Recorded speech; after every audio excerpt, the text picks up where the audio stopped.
కేసీఆర్ గారు గోపీనాథ్ గారి సతీమణి శ్రీమతి మాగంటి సునీత గోపీనాథ్ గారికి మళ్ళీ టికెట్ కేటాయించి వారి గెలుపు కోసం ఇవాళ దాదాపు రాష్ట్రంలోని ముఖ్యమైన నాయకులందరినీ కూడా జూబ్లీ హిల్స్లో పనిచేయాలని చెప్పి ఆదేశించడం కూడా జరిగింది.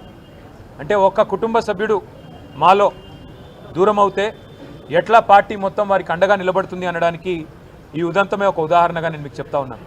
ఇవాళ మాగంటి సునీత గోపీనాథ్ గారు ఆమె ఒక వ్యక్తిగా కాదు పార్టీగా ఈ ఎన్నికను మేము ఎదుర్కోబోతా ఉన్నాం. ఈ ఎన్నిక జరుగుతున్నది కూడా వ్యక్తుల మధ్యన కాదు. ఈ ఎన్నిక జరుగుతున్నది 10 ఏళ్ల అభివృద్ధికి 2 ఏళ్ల అరాచకానికి మధ్యన జరుగుతున్న ఎన్నిక.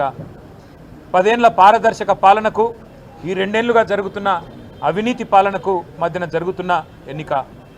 10 ఏళ్ల రైతు బంధు పాలనకు 2 ఏళ్ల రాబందు పాలనకు మధ్యన జరుగుతున్న ఎన్నిక. ఇది వ్యక్తుల మధ్యన జరుగుతున్న ఎన్నిక కాదు.